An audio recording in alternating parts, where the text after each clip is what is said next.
I got your back.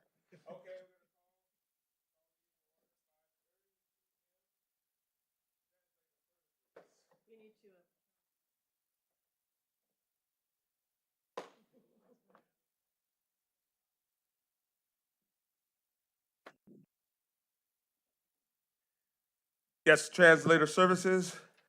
I'll call to order. Before we get started, I'd like to refer anybody who needs translator services to Miss Paula Valbuena at the podium. Thank you, President Irvin.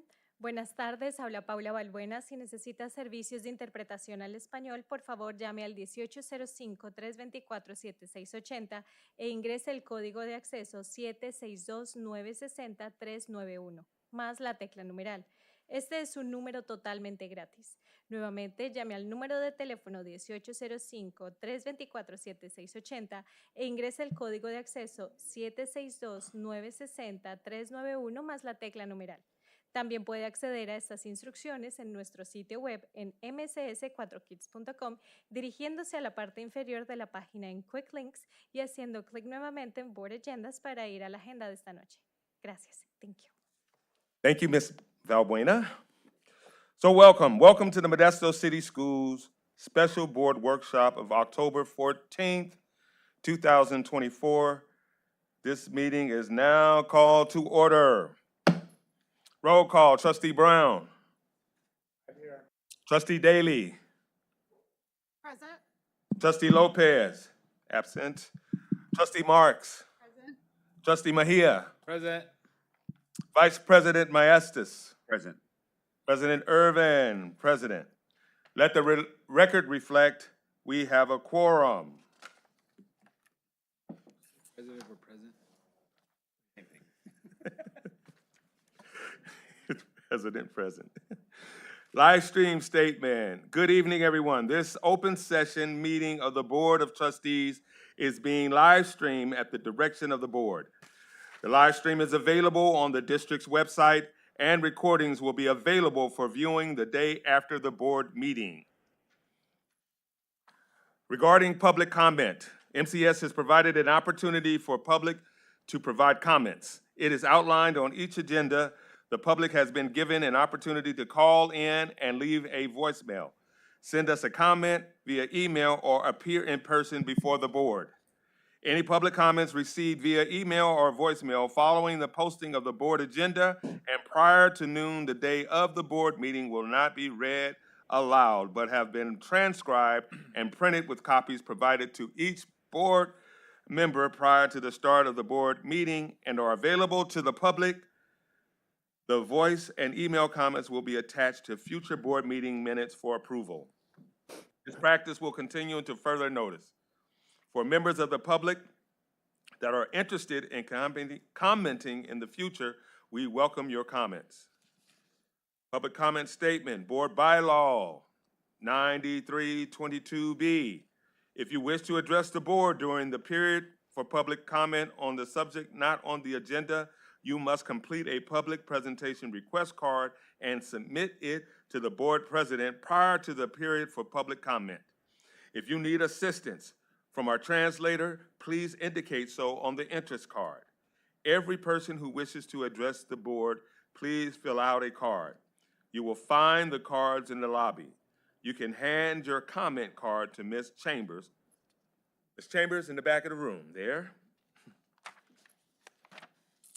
I also want to remind you, if you wish to make a complaint against specific district employee, you should follow the district's personnel complaint procedures. Copies of that procedure are available in the lobby, as are agenda copies, which outline the procedures we will observe during the period for public comment.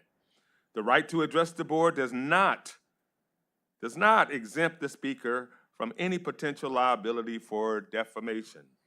If you plan to speak on a topic, please fill out a card now, as no cards will be accepted after the period for public comment has begun. The maximum time for any speaker is 3 minutes. For a total is 30 minutes. For those of you requesting translation services, an additional minute will be added to your comment time. At this moment, can we please stand for the Pledge of Allegiance?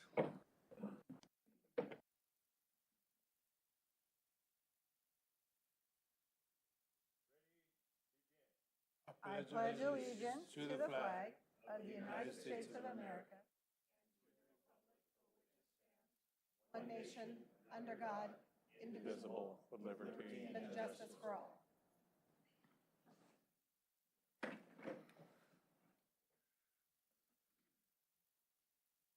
Period for public presentation. Board Bylaw 9322B. I have not received any cards for public presentation, so we will move right on into tonight's workshop, and I will turn it over to our Associate Superintendent, Mr. Zerly.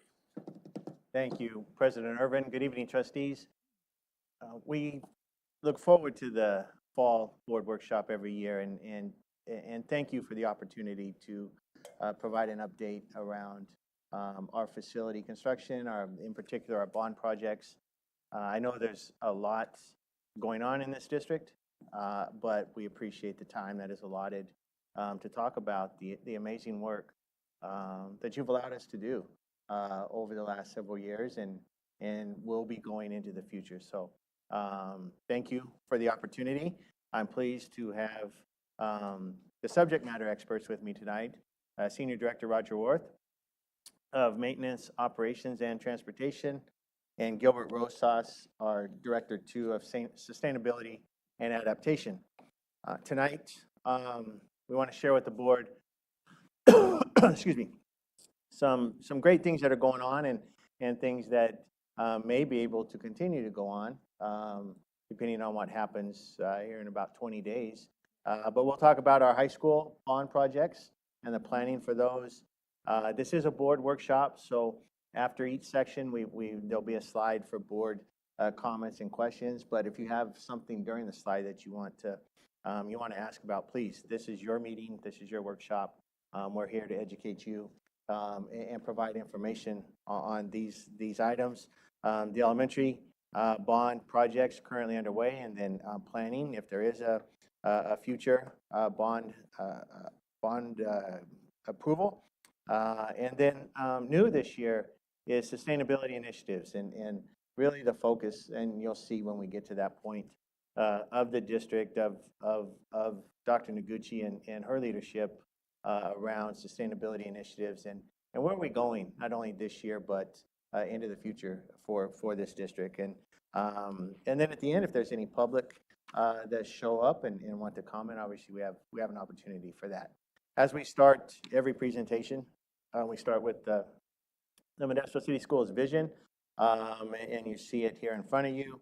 And again, we believe that our facilities and continuing to improve our facilities goes to support this vision, that every one of our students will graduate with the skills, knowledge, and character traits essential to thrive and contribute to society. And we also are fortunate to work in a district with the leadership to have a strategic goal around investing in our school facilities, Goal 4.3, invest in school facilities and infrastructure with a focus on sustainable initiatives, health and safety, and engaging learning environments. High school bond projects underway. We have perimeter fencing and gates at 6 of our comprehensive high schools. Modesto High School will come when their construction is complete on the main campus. Punch walks began last week. Punch walks are where we go to each school, each project, and we walk with the contractor, the architect, and find out things that still need to be done before we can close out the project. So our projects are substantially complete. We probably still have some gate hardware we're waiting for gates to put up, but we are in the final stages of getting our perimeter gates and fencing up at our high schools. Just drive by them, and you can just see what a difference it makes just on the landscape. Not to mention how you feel about controlling unwanted visitors or even wanted visitors onto our high school campuses. Solar parking lot carports. Again, this is a highly visible project. Each one of them you can see just driving by the schools. We have permission to operate, which is called PTO, meaning that everything has been complete. The utility district, Modesto Irrigation District has signed off on it, giving us the ability to produce. We are currently producing at Davis High School. We got PTO on April 2nd. In Downey High School, we received PTO on June 24th. Outstanding, Bayer, Johansson, Enox, and Grigori. They are complete as far as the canopies go. And then you can see when we expect to receive permission to operate on those. As mentioned, I think I mentioned this in an update a couple months ago. Bayer, in June, we're going to have to shut off the power to the campus for the month of June. And so that'll give us the opportunity to install the new equipment and get permission to operate for that high school. Johansson is farther along. We expect to get permission to operate this December, here shortly, December of this year. And Enox and Grigori will be producing again in June. We focus on June. If we have permission to operate by June 30th, we are eligible for what's called the investment tax credit. It's a new program through the Inflation Reduction Act that renewable energy projects that we have are eligible for a certain percentage of direct cash contribution from the federal government.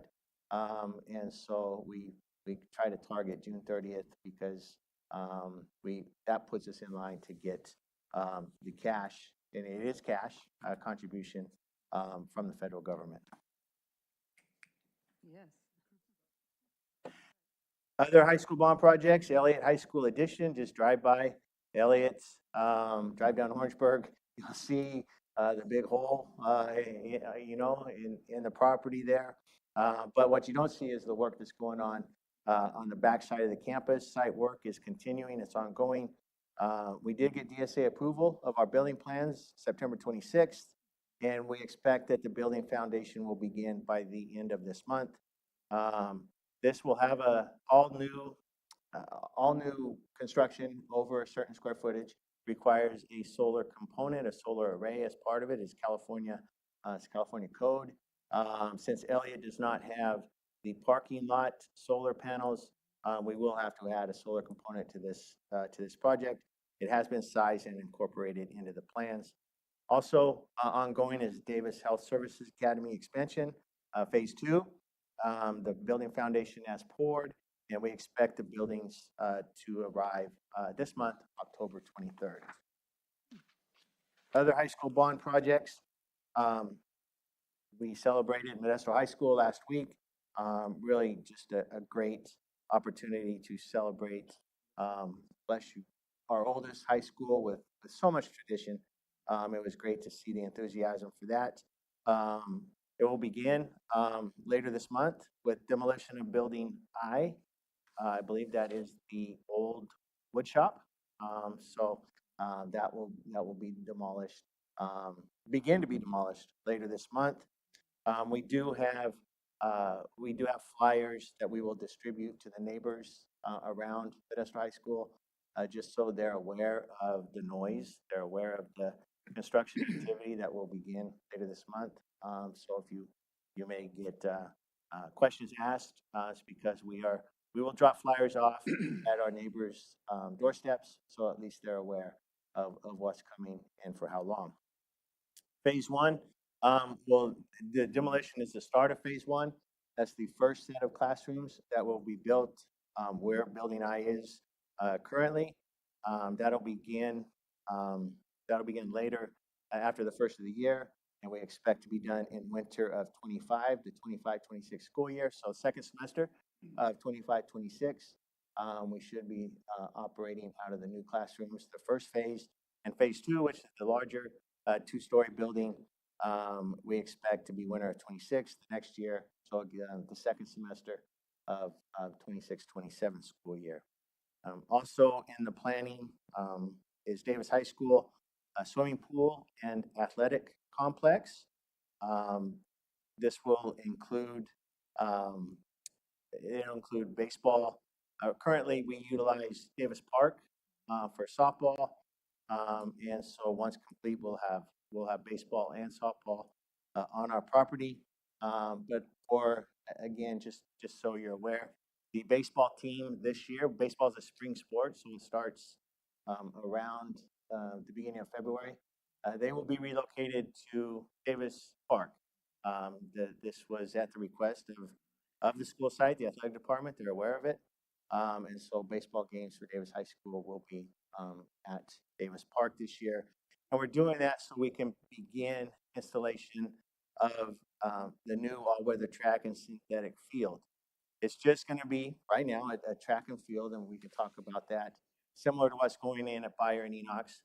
And the reason we're doing this is because when we start talking about DSA approval or how long it takes to get approval from DSA, just a track and a field is considered a physical education space. I mean, it's part of our, so we can go to Sacramento, our architects go over the counter, and it's a much simpler review, than when you're talking about, stadiums with bleachers and restrooms and storage buildings and team rooms and all of that. So, in order to kind of get in front of that, what would be about a 12-month process to get approval, which means our sports could be impacted over the course of 2 seasons. We're going to do this first, with the approval of the school site, and try to get ahead of that approval process. So we only lose 1 season of baseball and not two. We're also pool construction. We just had an architect meeting before this. We are pending DSA approval on the pool construction. And you'll see this again for Gregory High School as kind of a tandem project with two pools. We expect to get DSA approval in the spring and break ground in June 1st or sooner, as soon as we get DSA approval. Because of the potential or the plans for a stadium at Davis, a new pool, the pool deck will have lights. We are scheduling a November 4th community meeting for our neighbors, to basically share with them what is in the plans, a potential timeline.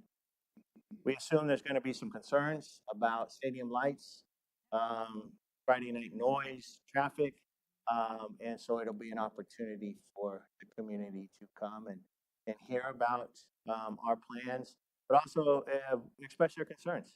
Um, it's it's tough enough around Davis High School or any high school, with the traffic flow, AM and PM. Add Friday nights to that, and obviously there could be some concerns from our neighbors. We want to give them an opportunity to share their concerns and talk to them about it. So November 4th, we'll get that on the calendar, and we'll make sure you're aware of that. Season. You could offer up something, and to make, but um, when we put the new lighting in at Downing High School, and we were concerned that with the new LED lights, some of the neighbors may not like that, but they're more directional lighting, and so they shine directly down at the field, not as much impact outside of the stadium. So we're hoping that that'll be the same for Davis High School as well. We're in planning for Downey High School. This would be a fitness center, similar to what we have at Johansson. But it would be at their stadium.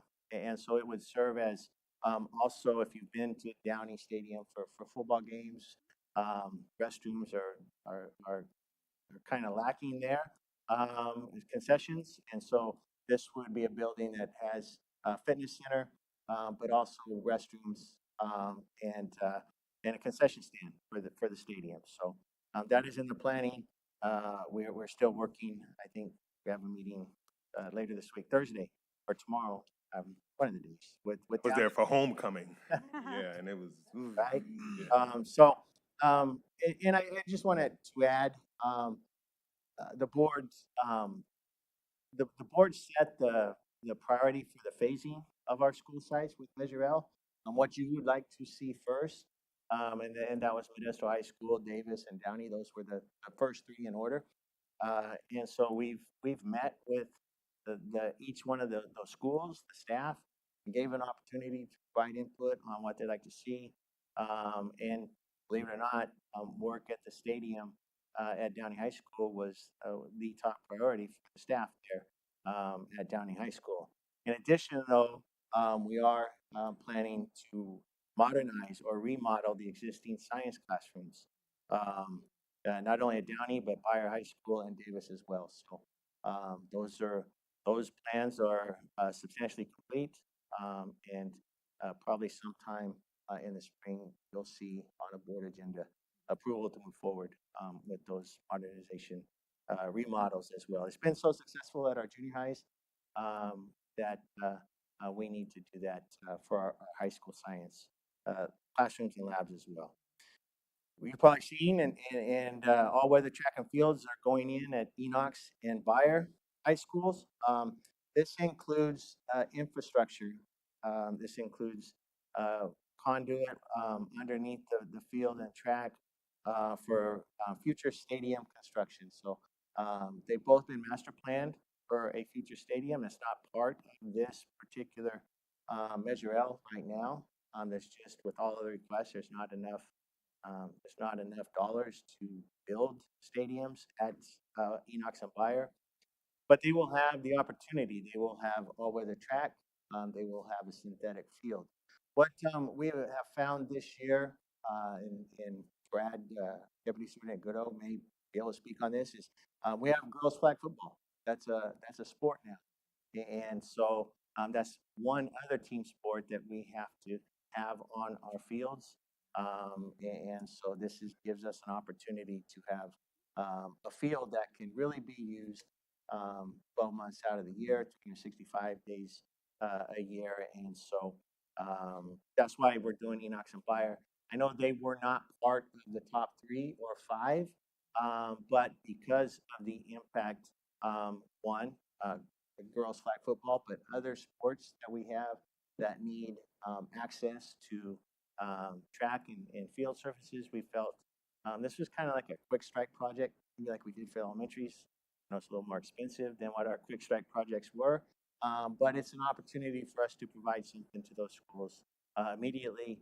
They can see the results of Measure L for their areas. So again, it will at some point down the road, if there is another high school bond, if there's money that comes available through Proposition 2 or something else, we can go back, put in a scoreboard, put in lighting, put in bleachers, and everything will be there for that time when the board wants to make that decision.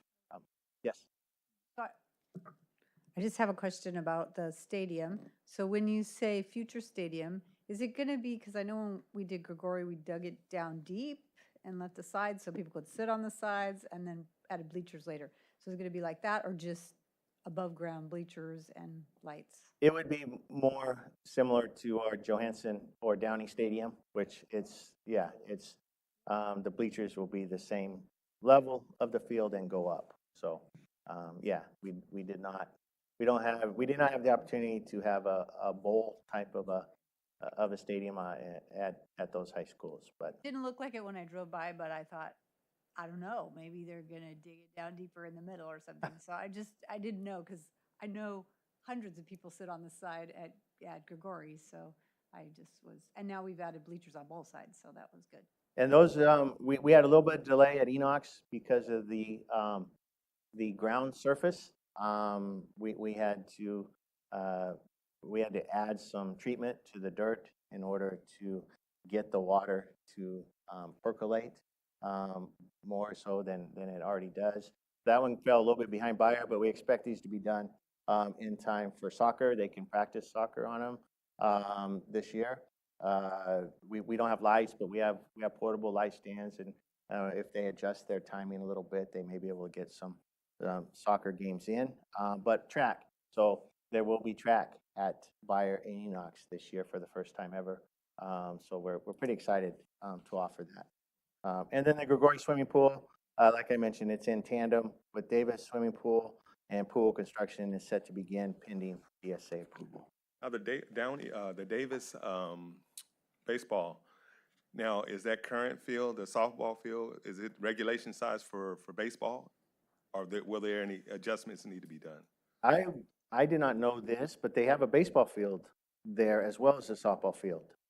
So, we had offered the athletic department, the school administration, to, take our JV field that's on the campus, and, provide some work to it in order to that be the varsity field, but they chose, to utilize the Davis, baseball field.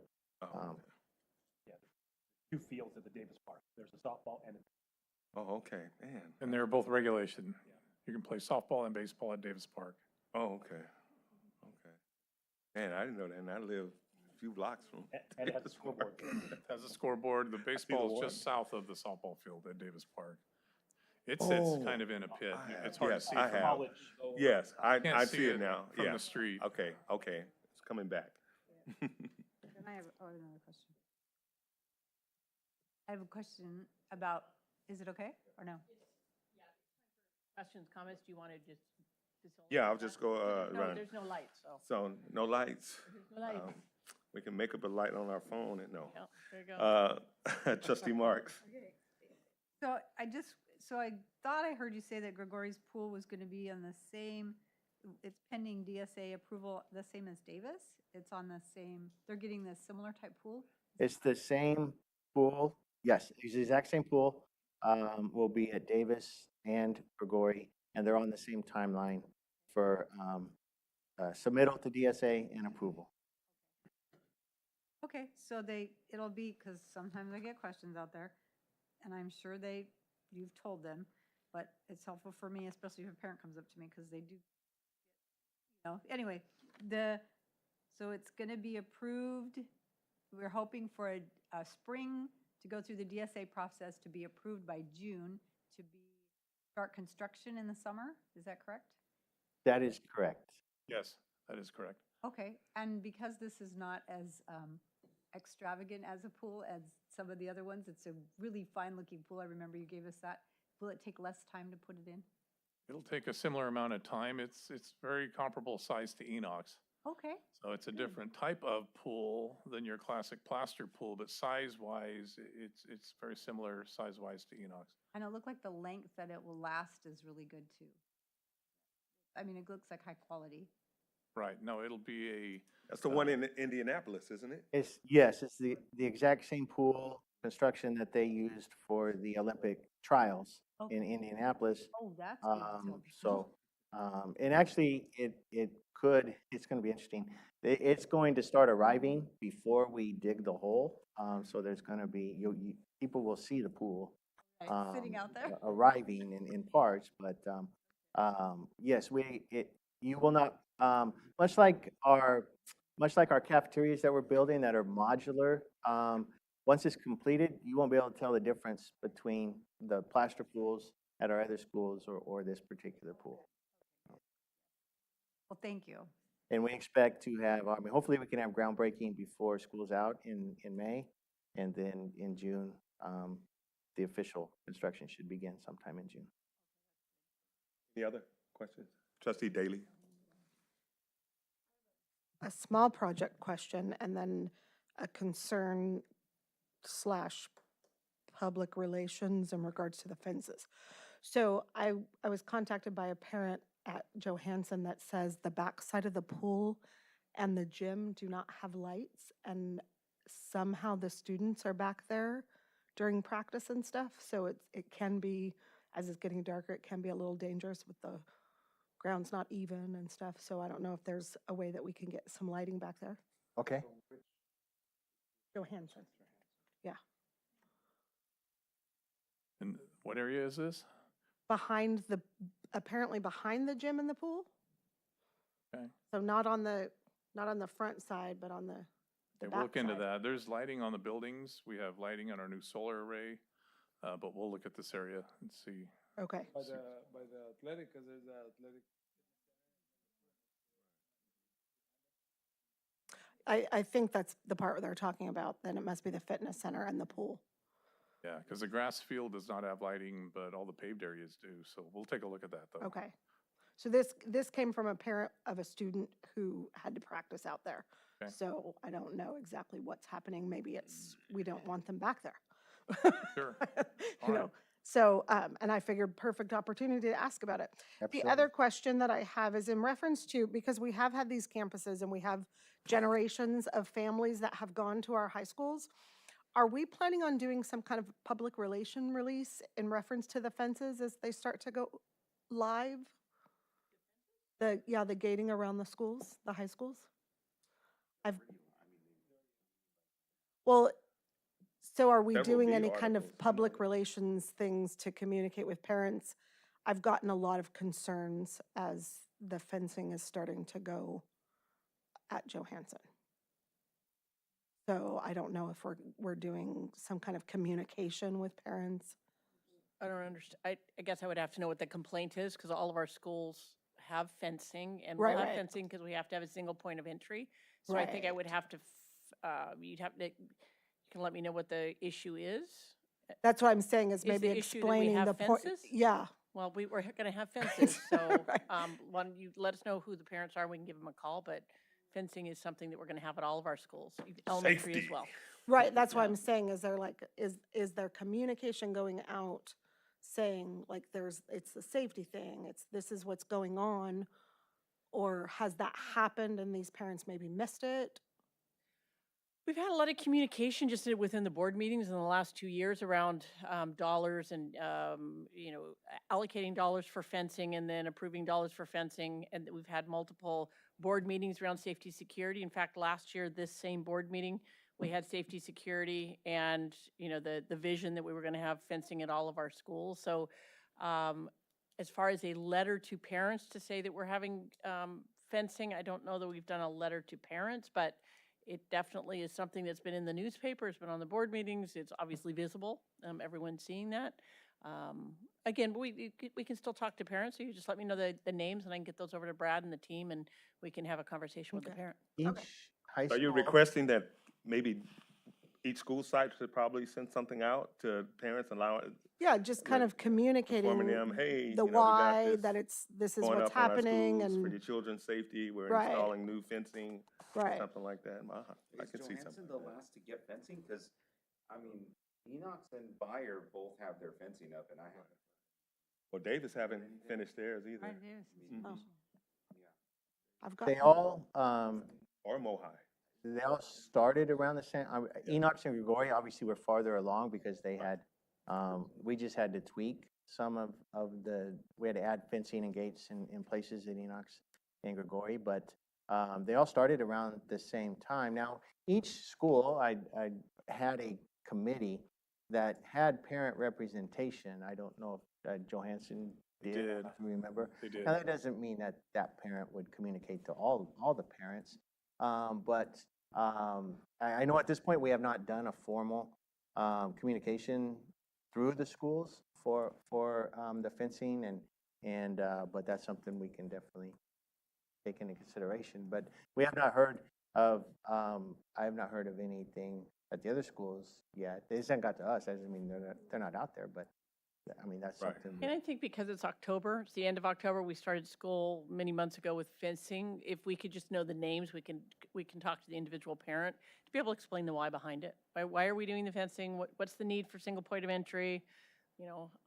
Cameras, security, that whole piece. So it's just ensuring that our kids have a safe environment and they feel Or safe. even in Parent Square or something. I get what Trustee Davis is saying, but I know I had a parent that tried to get into one of the school parking lot and couldn't get in there and park down. What's going on? Are they closing up everything? I said, yeah, we're just trying to make sure things are safe, in the school. But I need to park because it's like, oh, you can go around to the other side over there where the parking structure is. They were Is that trying at Davis? That was at Davis. Yeah, that was something that came out. We were not aware of that. This people were using our parking lot on the east side of Davis Yes. to get to the tennis courts. Right. Mhm. And now it's for obvious safety reasons. It's blocked off at certain points of the day, and Roger's taken several of those calls about that. But I mean, it is our parking lot, and but yeah, that was something we were not aware of until we got. Yeah, that just happened because I was trying to get on campus myself, so I happened to run into this parent trying to get on there. And I was just trying to look at where that part for the new health academy is going. I was trying to take a picture of it. Okay. You know, and I was like, So I was standing at the gate there hoping I would see a custodian or somebody come by, I could go get a picture. And I that's explained to about the it. concerned community member about the parking lot at Davis Park. But this person's not it's further, and they're not used to parking in that parking lot. They're used to parking in our lot. So I had to explain the why we're doing what we're doing. And, yeah, like Tim said, we involved community and staff on these development meetings and talked about the why on every single gate and why it's there and what it's for. So yeah, each site handles it a little differently as far as communicating out what each gate's gonna be used for, but that's where we are right now. One other footnote about Davis High School, it'll look incomplete. One piece of it will look incomplete from Tully because of the project you heard about a few minutes ago, the athletic space. We're not gonna put a brand new wrought iron fence in and then demo it within a year. So we're gonna have temp fence there. People may say, when's Davis's fencing project gonna get complete? Well, we have two competing projects. So we are gonna leave the temp fencing in that athletic space location until the permanent fencing goes in on this next project. So just in case you hear anything about Davis High. And it's gonna take people getting used to. Like I said, it's a little, it's like, you're so used to getting on campus, being able to access the campus or the parking lots and stuff for so long, you're just like, because the parent was like, I was trying to get in this parking lot. But they understood. It's like, yeah, that's good though. That's good. That was an unintended consequence. I mean, we were trying to protect our assets and did not know that it was being used for the tennis courts right next door. Yes, Trustee Marks? Thank you. Because I've had questions from the public about Johansson, and we're using it for wonderful track meets. So I know the last track meet they had there was a problem with the gates. Somehow people were able to get in without going through the main entrance that they had. So I don't know how that happened, but it was because they need to pay a fee to come in because it's a big deal when you have a huge track meet there. So I didn't know what that is, but I'll let you know the name of the person that contacted me. We'll follow up. And then I know I've always asked you about this, but the paving is such a big deal. They're like, why did we do this it was before I was on the board in the 90s, and we never paved the parking lot, and it's muddy in the winter. And because it's such a great facility they're coming all over Northern California to use Johansson because and I heard it's the best track and field place to have an event in Northern California because of the way it's set up, and the access is very easy to get to. So I know it'd be nice if we could have it used more often. Huh? Have them what? Okay. So what can we do to get it paved? I know it's very frustrating to me to have it unpaved and muddy. And the dust in the summer when they have this. Yeah. And the I drainage. volunteered at the Tom Moore track meet. And Yeah, and that's something that's on our. Facility. Why would we not have it paved? That's something that is on our future plans. I mean, we definitely, I don't know where we're at with having a proposal at this point. Yeah, we agree. That is our biggest stadium. That has the most opportunities, and we agree with you. And we had an architect, like Tim said, look at it. It does involve drainage Right, that's what I and thought. excavation, grading. So, but it is possible. Right. And some very large tree removals. they have track teams come all the way up from Los Angeles to come to that track That's meet. right. They do. Yeah. So. Vice President Maestas. So I got a follow-up question on that.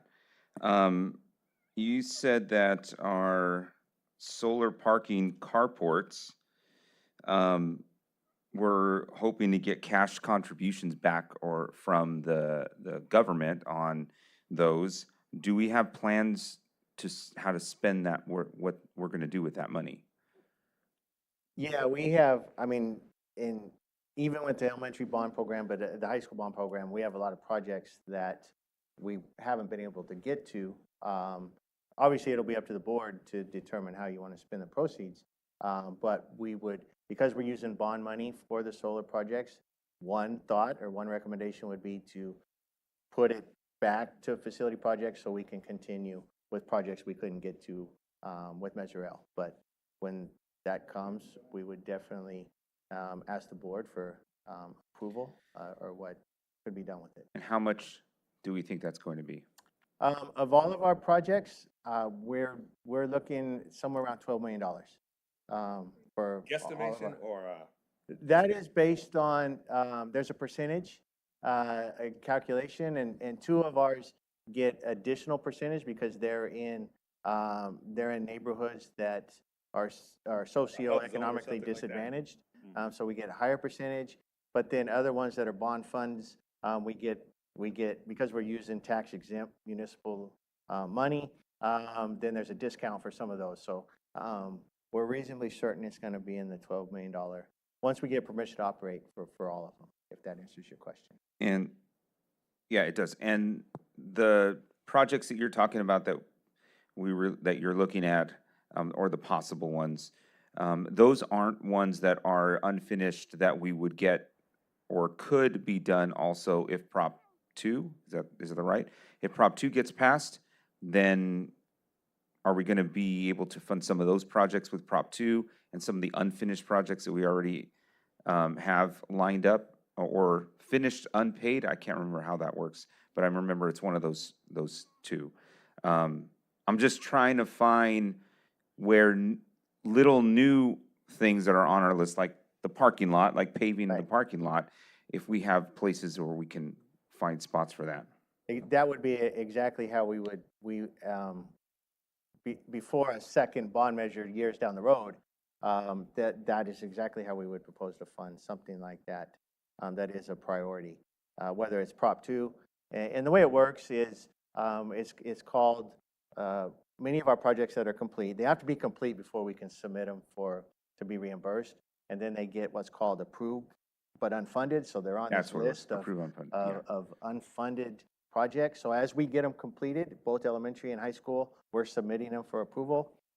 In the event that Prop 2 passes, then we'll be in line to get reimbursed. And as I understand it, their first priority is going to be to start paying off that backlog of unfunded projects. So hopefully we will see some revenue come back to us in the near future. Do you know what the estimate is on our unfunded projects? I do not, but I will get that. I'll ask we have a consultant that's submitting our projects for reimbursement. We can get that, what we have. Okay. In the queue at the moment. That's good. I have one other question on the same topic.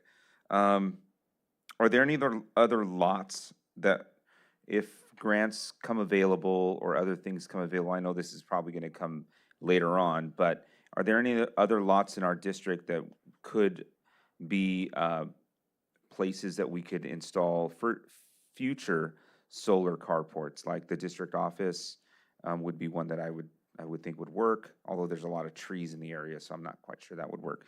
But any other sites that would work? Yeah, everybody loves the shade. I mean, that's true. I mean, Everybody loves the shade. we could probably pick any number of elementary parking lots or district office parking lots. And Especially if it's 104 in October. Correct. So those are obviously always opportunities. And hopefully, yeah, it's a cycle that keeps, being able to reinvest in itself. Yeah. Okay, thanks. Something that I just want to add, because it kind of goes to Trustee Marks and somewhat Trustee Maestas' comments. We can do anything with our bond dollars for facility, but we can't do everything. And we have to put things into perspective when we say, how do we have such a beautiful stadium, which it is an amazing stadium, and yet it's a dirt parking structure. 37 years ago, before bonds D&E, 37 years ago was the last elementary bond. That puts things into context, and what has it done on our facilities in the meantime. Now, D&E is great. We've certainly been able to capitalize on the teaching and learning spaces and our cafeterias and such. We all know that, and we've been celebrating that. For the high school, it was 22 years ago, but that was to build 2 high schools. So there hasn't been any money since 37 years ago for high schools. So when we say $12 million, that's a cafeteria and multipurpose room, right? So we have to really be careful with, I 100% agree that that's something we'll put on the list. You all get to make those decisions, but it's just remembering the context that we find ourselves in relative to the lack of facility dollars, although we are seeing some amazing things happen. And I too agree with Trustee Marks. I just talked to Mrs. Early last week, said find out how much that is. Go, figure out what that is. So when the time comes, if Prop 2 does come to fruition, then we have some choices, right? And so that will be coming back depending upon where we are with the bond, with Proposition 2. I just want to follow up. What you made me think of just right now is space that we have on those 2 new schools, right? In Gregorian and Enoch's. I say new schools. 20 years old. Yeah, 20 years ago, new schools. I know that a lot of places are talking about lower enrollment and lower population, but we also see they're paving a huge plot of land over on Claus for brand new homes. More homes on the corner of Floyd and Oakdale. More homes on Crossroads West. Those are all Modesto City Schools right at Enoch's. And Bayer. So if they continue to do work all in that area, which is why Enoch's was built where it was, where are we thinking we're going to have space? Enoch's is a big school. I'm just wondering, are we going to have space for all of these kids if in fact our population grows out that much? Yeah, when we did our study on boundaries, high school boundaries, it took into consideration future developments, and so we're confident that, and it will impact Bayer and Enoch. So there's no doubt about that. We're confident when we talk about a high school development. I mean, it could be the year that they get sold, or it could be 10 years before we see them, or longer. So, but based on the study we used, we're confident that Enoch's and Bayer, at least in the immediate future, will be able to handle the growth coming out of those developments. Immediate future. Last bond, well, we just passed a bond, but before that, 20 years ago. Right. So I hope the immediate future is 10 to 15 to Yes. 20. We've asked the voters for a bond and then a bond and then they've been back to back. So I can understand some stress to the voters here after this one. Hopefully we pass Measure X. After that, I wouldn't want to put bonds every election for the next few years because we're busting at the seams. So Sure.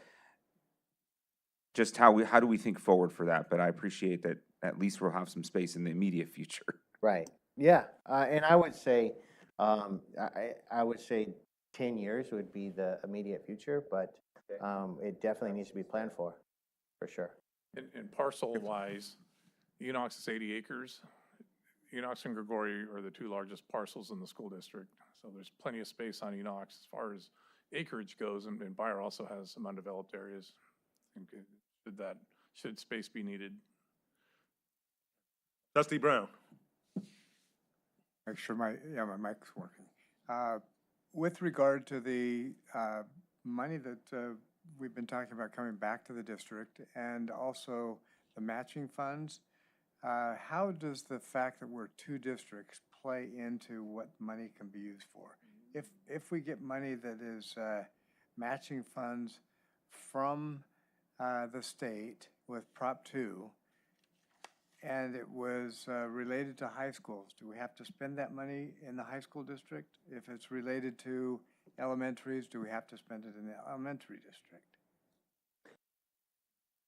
I don't think there's a hard and fast rule as you have to, but we are we are being reimbursed for bond dollars that are spent from the high school district or the elementary district. So we've always, we keep the funds separate. We keep anything for the elementary projects in an elementary account and a high school in a high school account, just because Keep it clean. somebody, let's just say, somebody from Enox, may take exception to, that bond project going towards Shackelford Elementary. I mean, that's, so we do keep them separate if there are. Now, we haven't had a lot of, reimbursed projects, in the last decade, just because, Money. we haven't done, there hasn't been money and we haven't done a lot of projects, so, but, unless we're directed otherwise, we will keep them. If it's Measure L, project, it'll go back to Measure L or high school projects. So basically, for the last 37 years, well, it was 37 years since the last bond. So basically, we've been putting Band-Aids and tourniquets on our facilities, basically, you know, because there's been no other funding source other than maintenance. I know there's a maintenance fund that, you know, certain dollars go into, but nothing to the effect that would, you know, lead us to say, oh, all of our facilities are, you know, A-OK and, Right. you know, we're good and all of that. But sometime in the past, prior to my arrival, the board made a decision to set aside dollars for facility construction in addition to maintenance, which is how the Johansson Fitness Center got built, which is how Burbank Cafeteria and classroom additions got built. The problem is it's a Band-Aid because we can only do as the superintendent correctly pointed out, we can do anything we want, we just can't do everything we want. So it took us years to save for the Johansson Fitness Center just by doing that. But we have been fortunate with the leadership of the board and administration to allow us at least have something until the bond dollars started to flow in. The only thing that I would, end this one, and we'll move to the sustainability piece, is I recognize change is difficult. We started that with Trustee Daly talking about the fences around the high schools, or President Irvin talking about trying to get in a gate. Change is tough. Boundary changes are really tough, and we went through 4 years of studying that and went out to the community last year. There's going to come a time, and it's going to be partly with this board, but I'm really saying it to the community that's listening in, that we're going to seriously have to take a look at our boundaries, our high school boundaries. So that will then answer that question. And then also, if not, then we're going to have to go back to limiting and keeping students in their neighborhood as opposed to being open. Right now, we're open. Folks can go to whatever high school they want to for whatever program. And so we have a luxury because we have some space. But if we don't seriously look at that, and again, it's probably 5 years out, the community was clear. They wanted the Measure L to be realized in all of the schools, and that will happen, and they're seeing the plans. And then we're going to need to go back out at that time to look at boundaries. And it's a tough sell. I get it, because it's hard, but just know that seed's planted, and we're going to come back to it. And I'm going to turn off the air conditioner for you. Oh, good. Okay, last question before we go to sustainability, I think, or So the elementary bond. the one thing that's interesting with the new development and new housing, it's going to provide some developer fees that will contribute towards improving and adding study space on our high schools. Good point. Okay. So just real quick before we get to sustainability, just a couple quick updates on elementary school bond projects. We have 3 underway that you see here: Orville Wright, Franklin, and John Muir. They're in different stages of progress. Orville Wright, we expect DSA approval early November for their cafeteria building, with construction beginning in January, expected fall 25. So somewhere around a year from now, we expect to have ribbon cutting for the Orville Wright cafeteria. There is work going on. We had to move portables, we had to do some infrastructure work to make room for the cafeteria, so that is going on. Muir's a little farther along, about 2 or 3 months ahead of Orville Wright. The building foundation is poured, and the building is in production. We expect to have that completed in the summer of '25. So just 2 or 3 months ahead of Orville Wright. Franklin, we're pending final DSA approval for the buildings of the project, but work is ongoing, site work is ongoing there at Franklin. And then Roosevelt Science will begin this summer, June 1st of 25. If Measure X passes,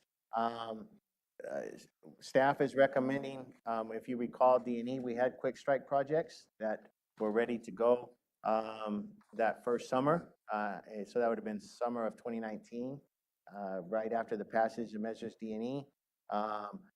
So for Measure X, if we go back and look at the phasing of D&E, we did, I think there were 8 initial master plan sites that we addressed. Next 3 in line, and really staff believes this as priority sites as well, would be Marshall Elementary, Martone Elementary, and Insulin Elementary. For cafeteria multipurpose rooms, spaces at a premium at all of our schools, but in particular those 3. But in addition to the cafeteria, Insulin lacks a permanent single point of entry. And so that would be a project we could start this coming summer, assuming Measure X passes, in addition to the cafeteria. So that would be, of course, it'll come back to the board for your input, but that would be staff's recommendation at this point for quick strike projects or projects to get started as early as the summer. And then if time allows and the opportunity allows, there's a spring board workshop that then we could ask you for your input on phasing priority of future Measure X projects. So, Questions, comments, board? Go ahead. Let's see. How about Rob Road and Christian? That will be in the spring? We can talk about that in the spring. yeah, we definitely that then the board could say, hey, this is our priority. But you know, I think Dr. Noguchi mentioned it earlier. I mean, that every school is pretty much a priority at this point. But yes, we will have that conversation. That would be part of the conversation in the spring at the spring board workshop. Vice President Myers? Yeah, I'm assuming that all the other elementary schools will be in the spring workshop, right? Just like you had mentioned. I have a request. It really comes from a particular student at a particular school. Yes. Who likes to take her water bottle to school, and she wants to be able to fill it up, but there's no water bottle filtration system for her to fill it up. And so the question is, would you drink from the water fountains at an elementary school?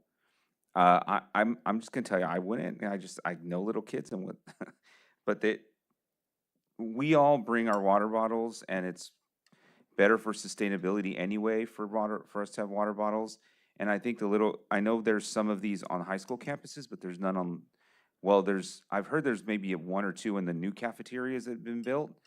But is there any way that we can either with these quick strike project or with some of the funds that we have for construction, I don't know how much it would cost, but to look into putting water bottle filtration fill-up stations, not only in the cafeterias, but on the main part of the elementary campus, because with it being out in the cafeteria, the kids have to go out to the cafeteria, fill their water bottle, then come back.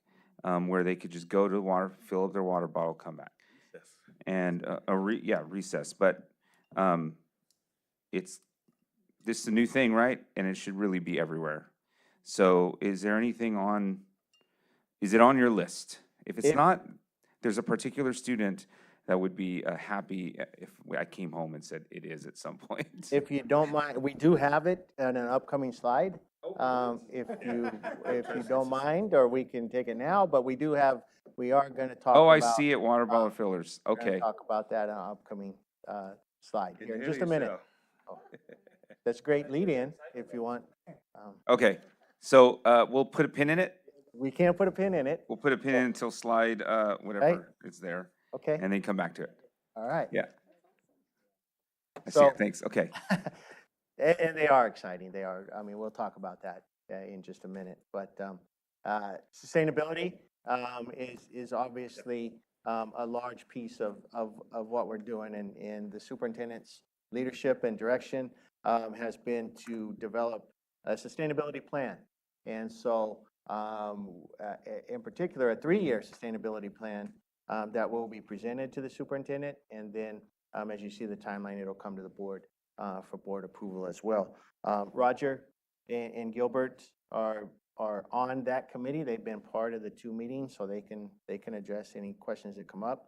But these are the 3 pillars of the committee work: organizational culture, identifying achievable goals, physical environment, identify key elements which focus on sustainable efforts, and then educational program. Identify areas to engage students in understanding and learning about the importance of sustainability in our schools and greater communities. So that is the work of the committee, and that's the 3 pillars that they're starting off with in their meetings. These are the committee members. Facilitator is Deborah Hendricks, a retired superintendent. Very fortunate to have Deborah. She is an amazing leader of a group. And so thank you thank you, Dr. Noguchi, for recommending her to us. It's always great to have a retired superintendent, the knowledge of a superintendent that can lead a group. And so again, these 2 can talk, answer questions about the work of the committee so far. But then you can see the makeup of the committee.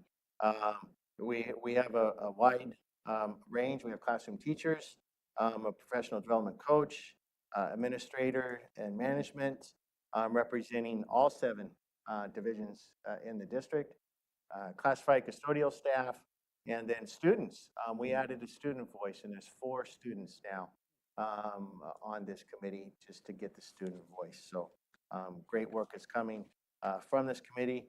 They've drafted and agreed to this vision statement for the committee.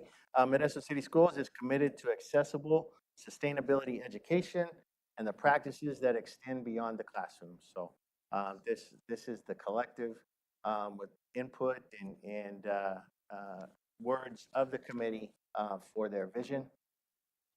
They've met twice already, May 8th and September 9th. They have 2 more meetings scheduled, December 2nd and March 4th.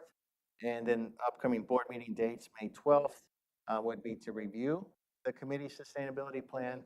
And then June 9th would be to approve the sustainability plan, which is a 3-year sustainability plan to chart the path forward for the district. Now on to some work that Gilbert and Roger have been leading. 30 of our 34 school sites have sustainability coordinators. This is a stipend position for each school, and so it really gives that school their voice. This is the person that is responsible for working with Gilbert and the committee on sustainability efforts at that school.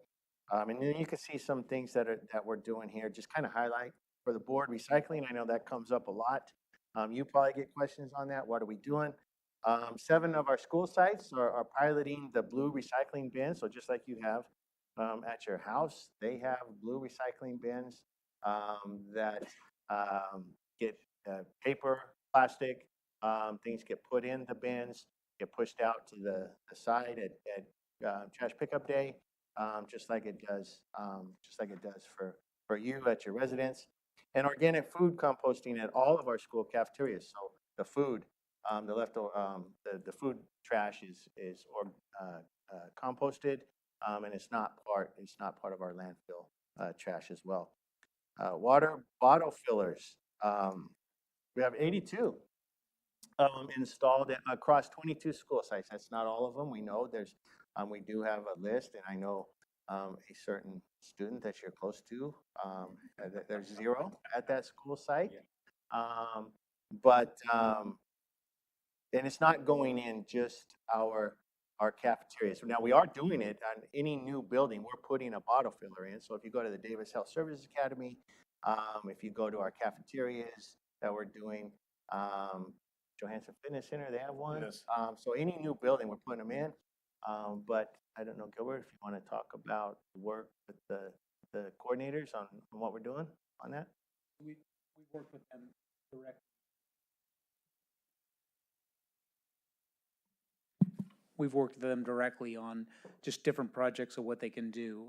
We've also recommended to Tom Arnold out there at Lakewood, so he will be putting in an application. We've also sent out an email to all of the site coordinators that, at every school, that Rogers come up with a price of $8,500 for two to be able to install. They would cover the cost of the unit itself, we'll cover some of it for just miscellaneous materials, and then we're handling all the labor and the coordination between electrical, plumbing, and construction and drywall and all that. So we've already got that out there. They know what it is. We've recommended it. In fact, that would be a great application if they haven't come up with an application already of stuff to do. And I just think that, I agree. I mean, the water bottle fillers take the head off the snake. You know, right away, you're automatically gonna have less plastic out there, and it is what we're pushing towards. But we also did give them some freedom of choice of what they choose. Some people are doing field trips to big trees, they're doing salmon projects, they're doing portable gardens, but realize, like Tim was mentioning about the recycling, a lot of the other campus groups, it's hard to get a district standard for everybody because there are people that recycle those things individually and they have different organizations that want the money. If you put it out there with the blue bin, there's no money coming back to you. And so there's just a lot of different ways of the takeaway and the give of what you can give for benefits have to all be coordinated so it's fair and that they have a voice and that we can work on it together. So we're kind of getting that all the way through and working it all out. We're definitely working on water bottle fillers for sure.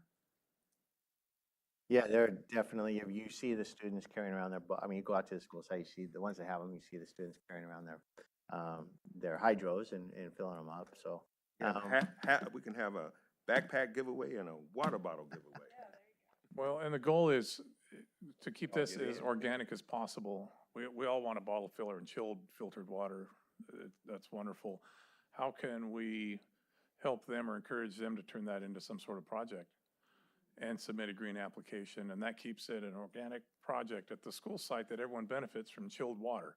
So we're trying to marry these ideas together and make sure that they feel involved as sustainability coordinators while we all get to enjoy the benefits. I wonder if they could utilize their leadership students as thinking about how those leadership students can be involved in those projects too. During the application, maybe. Yeah, for the application or doing things like that. They are. What they do is they meet together as an environmental club after school or whenever their time is that they meet. And then they talk about all the different possibilities. And as you'll see a little later, you can look at the webpage and it gives them ideas of what they can do and what others have done. And so they get to decide as a group what they'd like to work on. And that's kind of been the project applications at this point. We did presentations as well to just outline all the different things. It sounds like one young lady needs to be on the environmental team. Oh. One, the vice president. And we don't limit their ideas. They've asked numerous times, how far can I go with my application? And we say there's no limits. Put what you want to do. When the application's submitted, we put a team together. We go to the campus and we walk and talk through it with them to help them get what they need to get. So we don't want to start up right out of the gates and tell them they can't do A, B, or C. Tell us what you're trying to do and we'll help you get there. Yeah, so this is kind of like, once word of mouth happens, it's like Me Too. Once, our school sites are amazing. Once they hear that their colleague across town has those, they want them too. So I think soon, instead of 22 school sites, we'll be saying 34 school sites have them at some point. But we're pretty pleased with the progress so far. Water conservation has been obviously something we strive for and we continue to strive for. All 4 of our junior high schools have landscape wells for irrigation, so we're off the city water supply. When we put the new track and fields in, we put landscape wells in at those school sites. And then Synergistic, and we'll talk more about that in a minute. They do monthly water consumption audits, so we're constantly, I think their review of our water uses, we found we had we had some leaks in our systems, and so we were able to address those, and that way we weren't wasting water and precious dollars as well. And- Excuse me.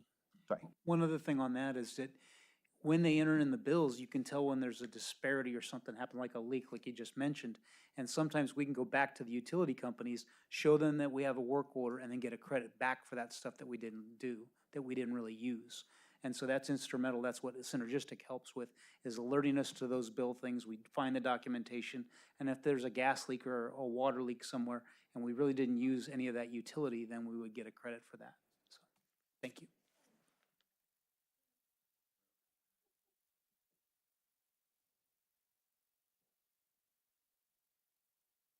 There we go, sorry. All right. And then, and you'll see our webpage in just a minute. These are the focus areas on the sustainability webpage on our district website. Energy conservation, again, Synergistic, not only water, but they do energy audits. And so they do monthly, take a look at they review our bills and see where we're at and do energy audits and water audits. Waste reduction, we are a partner on Earth Day with the city of Modesto. That's one of the things that we do.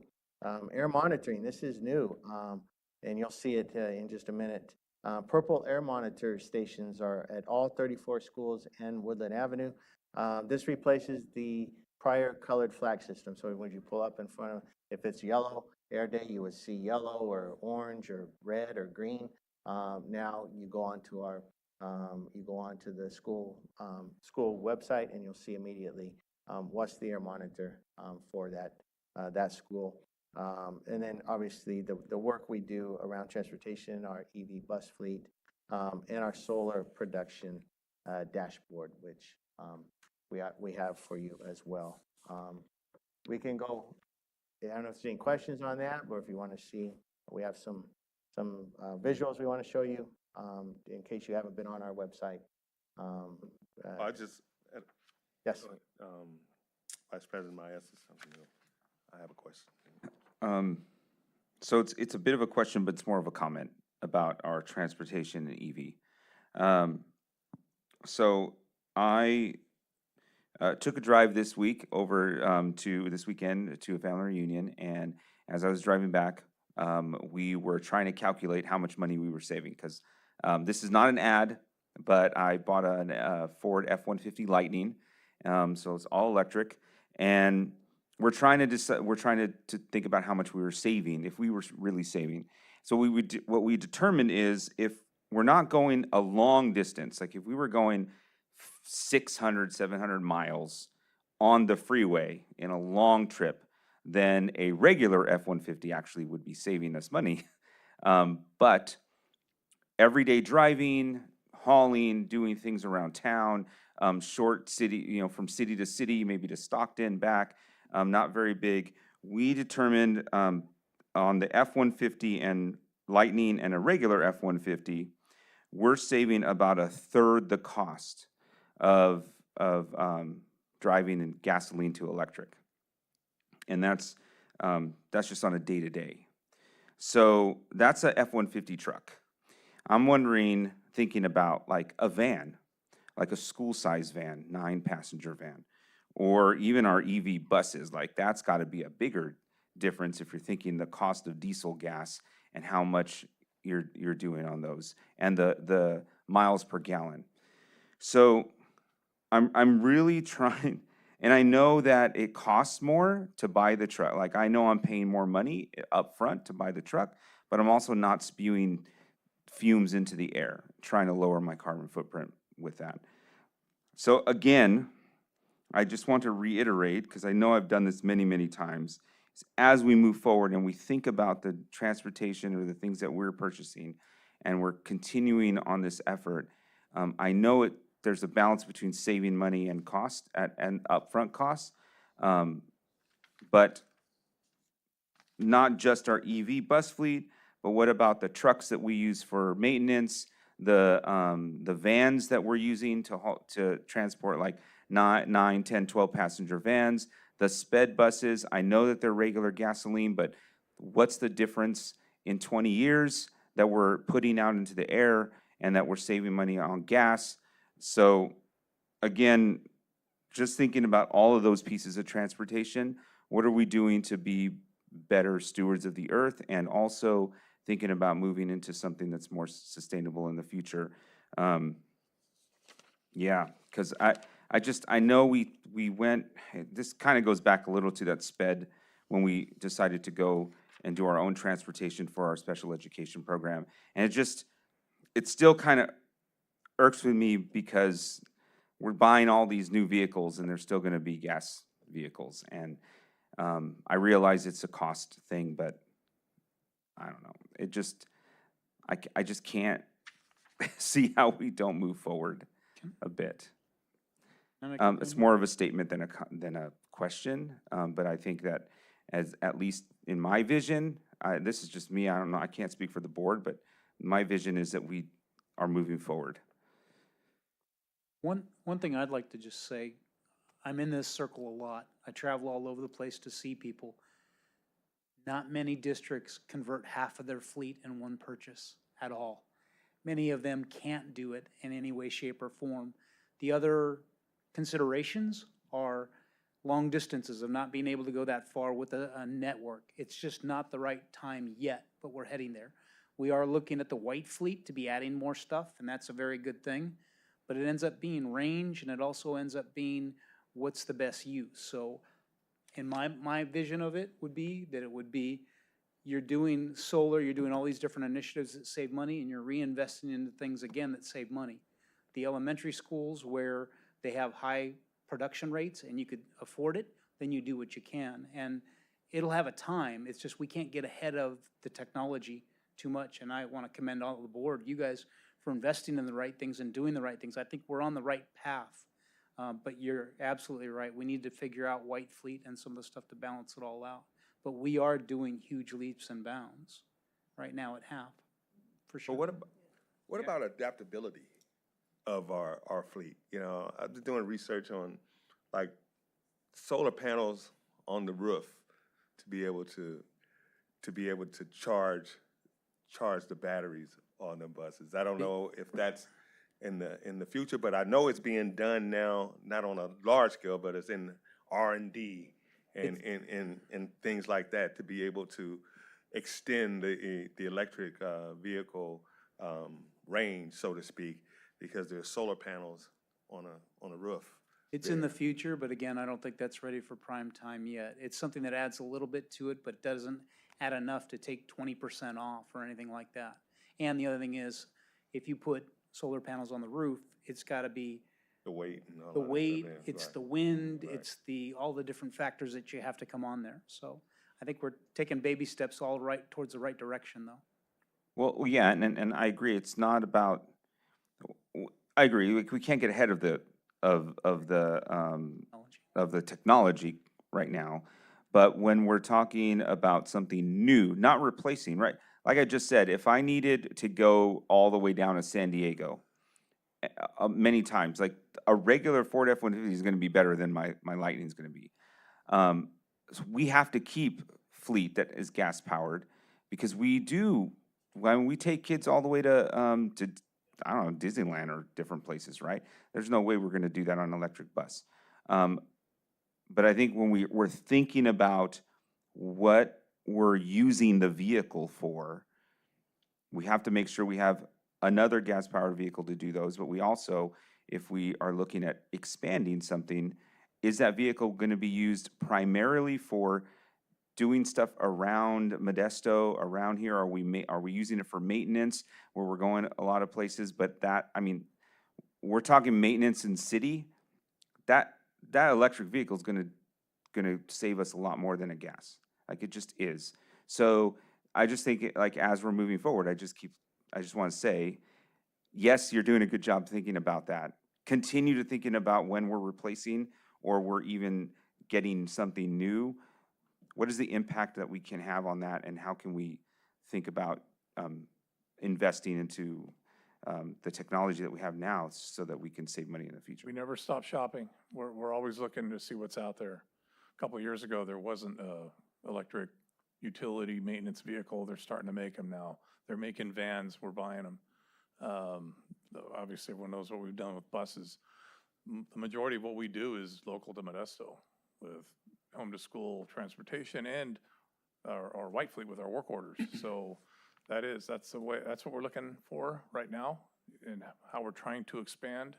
We've already gone down to nutrition services and walked the facility with Mr. Atwell to see what we can do with his fleet to electrify part of his fleet in the somewhat near future. So yes, we're always looking. That's great, because I bought my truck at a fleet dealer. So that's where, I mean, there were like 4 of them that were all white, right? The whole fleet deal is white. But I bought it at a fleet dealer, so I know that they're working towards that, right? Absolutely. And we don't promote it much, but I mean, we do have vans, we have delivery vans that are EVs now, and we have about 5 of them.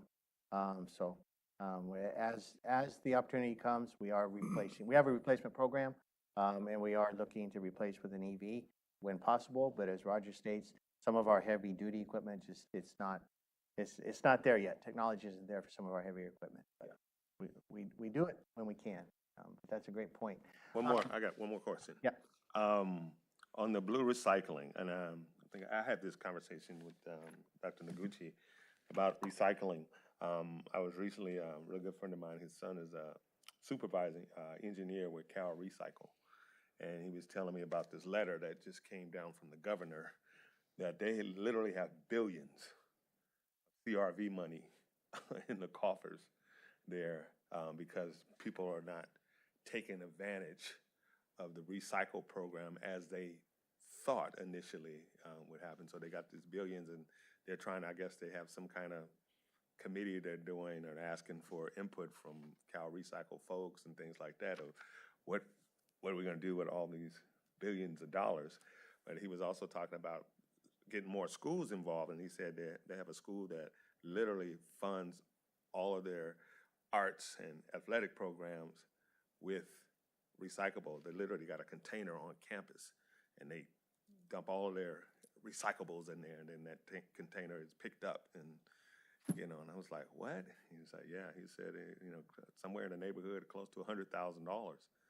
And I'm like, wow, is there some type of opportunity for us to do, something similar, and I'm just, like I said, this is in conversation, but billions of dollars, I can't imagine that, I know there was a recent article about this company, they got caught, but they were bringing tons of recyclables from Arizona and dumping them here and collecting. And initially they said something about 3 to 4 million, but he said it's closer to 10 million that they've collected.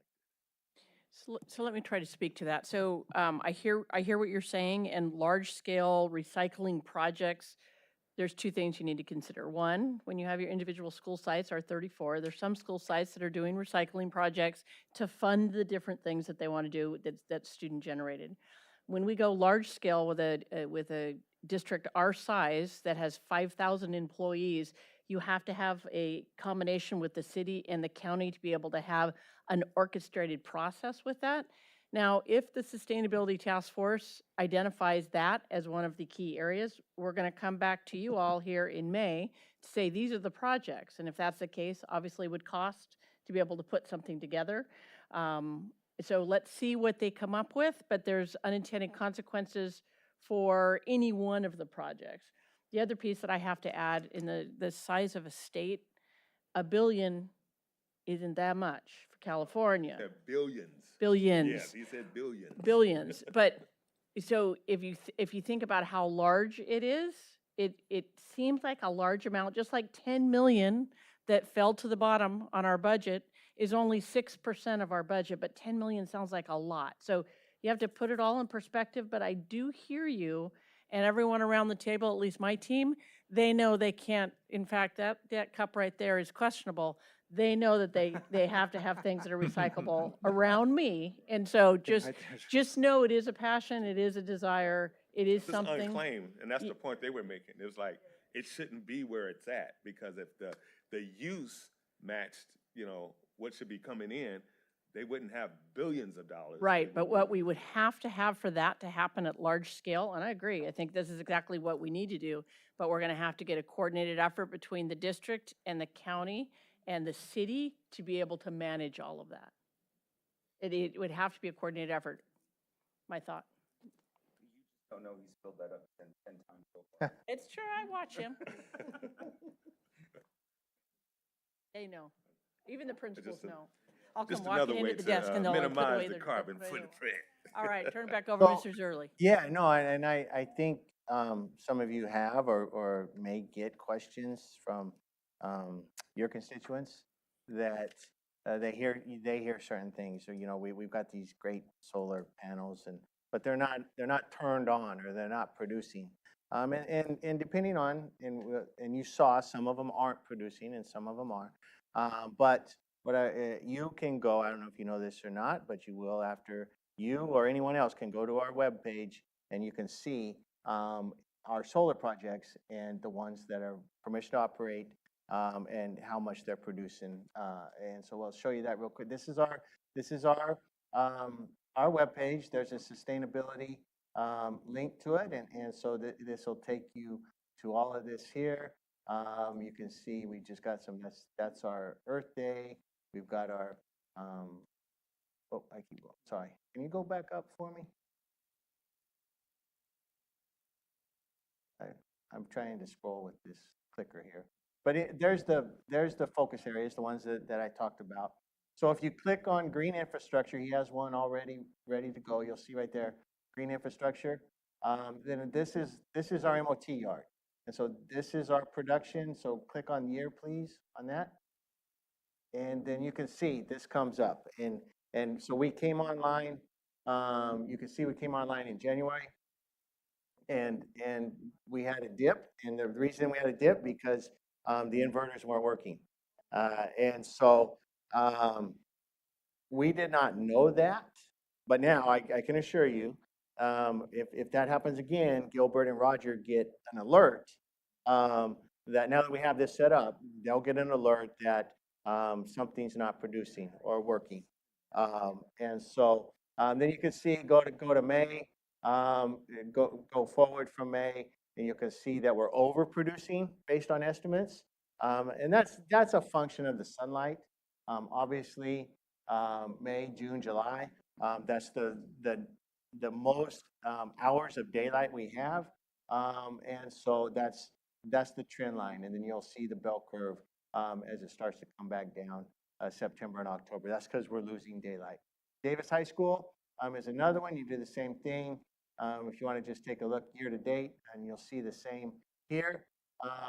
You know, Davis High School, we started producing in April, but Davis High School, we had them up a year ago, and so we didn't have permission to operate. We didn't have all of our electronic equipment here, and so you probably did get some people that were saying, "Hey, it's just an expensive shade structure," and it was for a period of time. But again, this is just an opportunity. You can go to our website or point somebody to our website and see. And then this is Downey. Downey just came online. We got permission to operate in June 24th, I think it was. And so July was the first production month, and you can see this for everything. And then on the right, you can see how much we've generated, how much, and then a comparison to how much we've saved based on what we've generated over time. So The exciting thing about that is you can actually look and change any of the times or dates. And the real important thing for me. click on day real quick. If you want to can you click on day, the first one? So if you can see, yep, today that's how we're generating. And The cool thing about this is that students can actually use it to analyze what's happening at their site or their school. And then you could even give them a project of saying, if it cost $3,500 to clean the solar panels, what did the production actually go up? So find out and tell me by a return on investment, how many times a year should we clean them? And then when should we clean them? And then if they see historical facts of how long, now they can theorize for us and figure out what's the best amount of time to clean it. And we know that right before May is right before June and July when it produces the most. That's the best time to do it. The second best time to do it is around October, because you just had the hulling season and it'll have all kinds of soot on it. So it will produce again from October through the winter. If you don't mind, go to Davis, I think it's the one in the middle, and click on let's click on the month. Do we have a month up there? Yeah, Up yeah. on, go to month, which is up on the Top. top. There you go, right there. So that's it. This is an example. This is October. So go back 1 month to where it says October to October. To the right of lifetime, it says October 1st through the 30th first. Click One that more. arrow back. Right There you there. go. Right Oh, there. one more. But you can see how we're not producing to what the expectation was. So to that point, we haven't cleaned the panels yet. So we need to clean the panels, then we'll take a look at it and say, okay, that'll give us an idea on how often Who are we cleaning our need to clean the panels? panels. So, I'm sorry? Who's cleaning our panels? We have a firm that does it. Oh, okay. Yep. Oh, a firm, Yep. okay. They do, they do. They did MOT a few weeks back, and that same firm is gonna go do Davis next, here in the next few weeks. So the last one around the purple air monitors, if you go to the school, go to this particular one is Bayer. And so you can see Bayer's real-time outdoor air quality at Bayer High. It's in the green, right there off to the right. So that's just real time. And now what's unique about this is it's for each school area. So that before we would get an alert for the city. Yeah. And so it may have been okay out at Enox, but Johansson was not a good air quality. This gives us the ability to look within a radius of each school site to determine what's the air quality for that particular area. So We received the air monitors from, free of charge from UC Merced through the RAN system and the program from San Joaquin Valley Air Pollution Control District. And then Roger's team installed them out at all the school sites. And now the kids can look at their own school site to know how it is real time. And like you're saying before, it was 1 or 2 in the area. Now you got at your school, and if yours goes down for whatever reason, you just pick the next closest school, and that'll give you an idea of how your air quality is. can you click on solar energy right there, just real quick? Does the dashboard come up there where it says solar energy? No, you go down, keep going down, and then there'll be the 3, the 8. Because you can get to that off of each school, Keep going. where it said solar on campus right there. Keep going down. Yep, green infrastructure. There you go. You can get to it off of each school site as well. That's back where we were to start with, so. The solar carports right there, you'll see the sols it's showing and everything underlined on it. Keep going down. The names where it's highlighted right there are underlined. You click on each one and that will actually pull up that display. Those should be producing. If you see it underlined, that means they're live and should be producing. So if you ever want to look or you're, somebody in your area asks, that's how we do it, so. So the amazing thing is, we actually, with Riley O'Brien, the climate fellow that was here last year, she helped us do 9 different pages. So you've got a main page, you've got 8 pages that show all the different stuff going on there. And then each school site actually has an air quality index tab. So they have a place where they can put their information for each site, the sustainability coordinators, and it's got an air quality index that you can do on the main page. So when you're looking at each school, it says AQI/sustainability. Click on that and it pulls up their webpage. So we've got actually the 34 school sites plus the 9 for all of ours. And it's automated now, obviously. In the old flag days, somebody had to go, turn their computer on every morning, and go to the RAN website. Hopefully they uploaded it correctly, tell the head custodian, tell them to get the right color flag out and make all that happen. Now, it's Online. ready. That's what we have.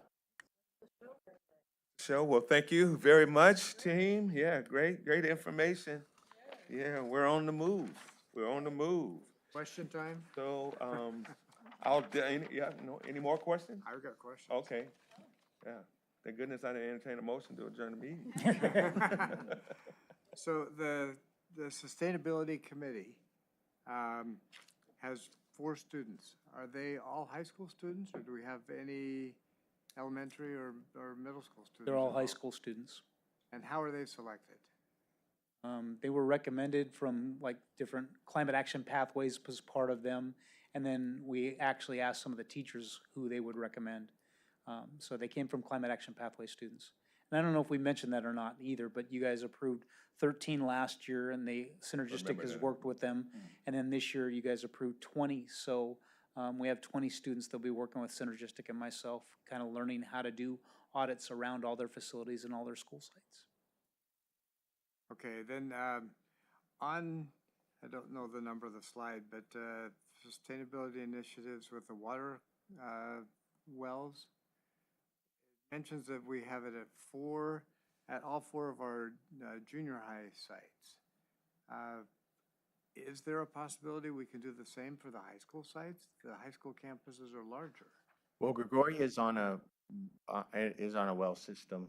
Which other one? That's a domestic one, Grigori. Okay, So so that's because it about- was not how about city Enox? water when we built that high school. Pardon me? How about Enox?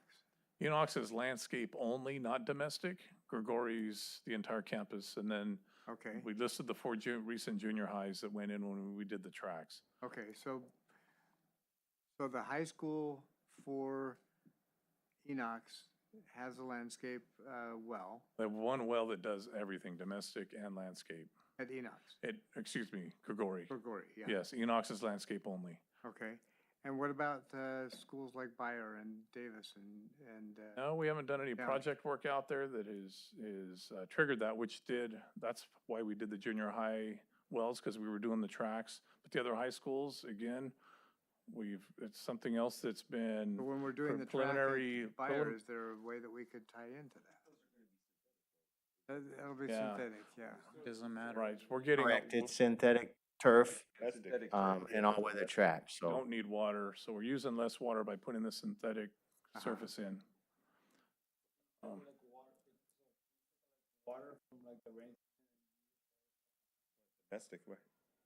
A water storage, Yeah, I mean, it's still gonna rain. we when it haven't does put in rain. any reclaimed water systems in our district. No. And then one more question, on the blue bins that we have at the 5 sites, or however many we do, 7, okay. Those are not, revenue generators, are they? They're just, They actually collect and there is some revenue, but the way it's set up with the city is you have to donate it to somebody. But there is talk of us becoming one of the people they donate to, so we're trying to work that out with the city of Modesto. And it's the 90-gallon toters that you see in front of everyone's house. And if they Right end now. up needing more, they would add as many as we want on each site campus. We've already talked to Modesto about that. and so if there's something that we can do to help generate, revenue and become a designated, revenue donation site. We're working with the city on Like that, and to try to see see that if we can do that. So is that, also the case for homes? Do the homeowners have a choice of, I don't believe so. No. okay. We have two former high school principals here. I don't know, some of our high schools may have clubs that just do it themselves and have a leader take them down to get funding to get reimbursed, but other than that, it's the city comes and picks it up and takes it off. And their focus has been carbon footprint more than revenue.